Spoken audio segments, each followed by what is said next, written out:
Hey, how's it going, fam? Thanks for tuning in. This is another episode of Rolling Kush with me, Silkyslim416, your friendly neighborhood Kushman. Yeah, we just finished filming our first Q&A episode for 2022. I was just in the middle of editing it. It's all taking a little bit of time to render, but while it's doing that, I figured, why not just film a second Q&A episode? All right, because we got a whole shitload of questions which I haven't been answering. So we're going to get to it right now. Okay, so make sure you don't go nowhere. Make sure you stay tuned.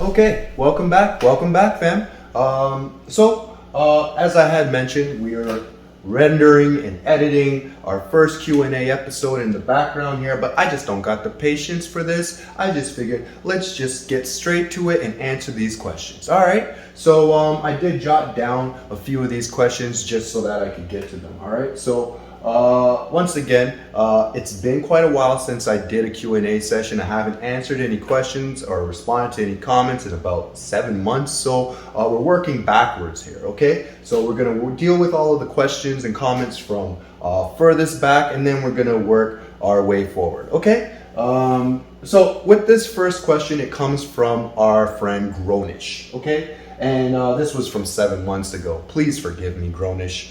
Grownish asks, what do you do for pest management? That's a very good question, Grownish. To be completely frank with you, I don't do shit. Nope.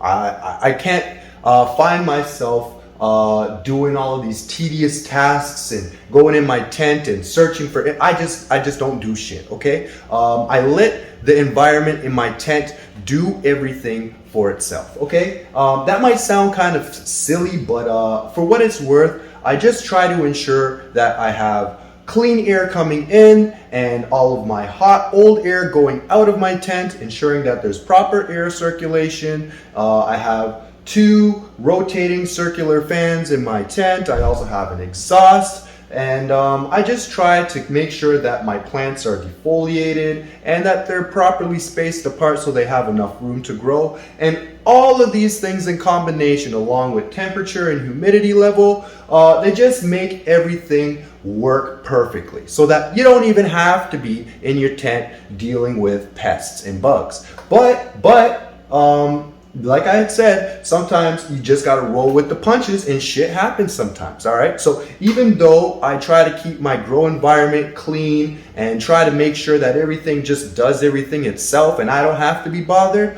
I still have certain times where I might see a fungus gnat here or there, or I might see something or other flying around, and I just have to kill that shit right away, okay? And when it comes to doing something like that, I actually do use something. It's this biolarvicide from Stepwell Soil. Now, what does biolarvicide do? I don't fucking know, okay? I just know it kills insects that I don't want inside of my grow tent, okay? So literally, I'm just taking like something like, I don't know, like 10 milliliters or a small amount of this, and I'm pouring it into my 5-liter bucket. I'm mixing it up, and then I'm watering my plants with it. That's basically it. I don't like to deal with the hassle of searching and terminating pests and bugs in my grow tent. I don't deal with that shit. All right. Well, I hope that answers your question, though. Okay. That was for you, Grownish. You're welcome. So let's just get to our next question. Okay. Next question. It comes from Rodolfo Hernandez. He also wrote this question 7 months ago. My apologies, Rodolfo. We're gonna get to answering these questions as quickly as possible. All right. Rodolfo writes, I'm in my 2nd week of flower and I have early stages of powdery mildew. Is there any hope? I would like to say, yes, there is hope, Rodolfo. However, if you are just getting the response to your question from 7 months ago and you were in 2 weeks of flower, chances are your harvest has already happened and there probably isn't any more hope at this point. But for the most part, if you do have powdery mildew, you're in the 2nd week of flower. I've been in this scenario before and you might feel like all hope is lost and it's time to just get rid of these plants and separate them from the rest, and don't be too hasty, okay? Like I had mentioned, my grow tent, it just does everything on its own. As long as you ensure that your plants have proper air circulation, you space them out, you defoliate, your plants should minimize their risks of having powdery white mildew, okay? The reason why your plants have powdery white mildew, it could be a combination of things. It could be the temperature and humidity is too high. It could be that your plants are sitting too close together. It could be that you're not defoliating enough. It could be whatever, but here's how you could actually solve this problem if you haven't already, all right? All you need is about 20 milliliters of hydroponic grade hydrogen peroxide and about 4 liters of water, and you put that together, you mix it up, you put it in your spray bottle. All you got to do is you just spray up your plants with this hydrogen peroxide and water solution. You get all the leaves, all the stems, and you make sure you do this when your lights are off so that you're not going to be burning your leaves with water droplets. You do this for a period of time. Hopefully within about a week or so, you should see some progress, along with spacing out your plants, ensuring you have proper air circulation. All of these things in combination should help your plants. All right? That one was for you, Rodolfo Hernandez. Shout out to you. Hope that actually helps. All right? Sorry for the late answer. Let's get right on to our next question. We're not going to lollygag or loaf. We're just going to get straight into it. All right? Trying to be as interactive and answer as many questions as I possibly can. Okay? So this question comes from Paul and Lacey Bartley. They sent this question 4 months ago, and once again, I apologize if I was a little bit late to answer your questions. All right? So Paul and Lacey Bartley had asked, "Hi, just watched your bud washing edition. Could I ask if washing also removes any eggs or mites, as I've also had an infestation in week 10. Thanks." Well, very good question, Paul and Lacey. To be completely frank, that is the purpose for washing your buds. Typically, you don't have very much reason for doing it if you're growing indoors, unless you really want to be particular. However, when you are washing your buds, the main purpose for doing so is just to get rid of any dirt, debris, dust, any larvae, eggs, insects, any type of shit you just don't want in your kush. All right? So, yes, to answer your question, does bud washing help remove any larvae or insects? Yes, it does. All right? I hope that that answer helps you out. Okay? With all that, let's just go straight to a message from our sponsors.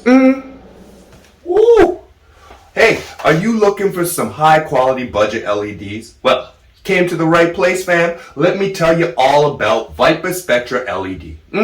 They got LEDs at every price point. It doesn't matter if you're a new gardener on a budget or if you're a professional who's looking for the best of the best. Yes. Now, I know. I might not be the best gardener. I might not know everything there is to know about inside of this indoor garden. But what I do know is about what you want. And not only what you want, what you need. And what you need is to save yourself some dollars. Yeah, get the best quality LED on the market and save yourself some dollars. Go down below to my description box, find all the Amazon links for Viparspectra, and don't forget to use my promo code Silkyslim. Save yourself some dollars, fam. And this has been a paid message from our sponsor, Viparspectra LED. Yeah. So I think we have time for one more question, all right? And this question, it comes from The Shore. Now, The Shore, he sent this question 4 months ago. We're working our way up to the present, all right? So this question was in regards to my spider mite infestation video. I was in week 11 of flower. I got hit with some spider mites. And yeah, his question is, what did you use in that spray bottle that you had mentioned? Well, it's a very good question, The Shore. I'm sorry that I wasn't very clear in that episode, But to clarify things, just referring back to my old question in this episode, I like to keep things simple, all right? I don't like to do too much. I like to keep things organic. And most of all, I don't like to spend a lot of money. So although there are plenty of pesticides on the market, I basically just use hydroponic grade hydrogen peroxide, about 20 milliliters, and I use aerated water, about 4 liters. All right, I mixed them together, put it in a spray bottle, and I sprayed and drenched my plants when it was lights out. I hit under the leaves, I hit the stalks, the stems, everything. All right, and basically what I was trying to do was keep everything organic and keep everything simple. Okay, I hope that answers your question. Okay, thanks a lot. Shout out to the shore. Okay, with all that being said, this is going to be a conclusion of another Q&A episode here on Growing Kush. I'd like to thank my sponsors, Viparspectra, LED. I'd also like to thank TNB Naturals. And most importantly, I'd like to thank you guys, the viewers. All right. So if you haven't already, go down below, hit that thumbs up like button. Don't forget to hit the subscribe button if you haven't already subscribed. And hit that notification bell. That way you'll know when I drop a next episode. Yeah. With all this being said, this is another episode of Growing Kush with me, Silkyslim416. Yeah, I'll see y'all next time. Mm-hmm.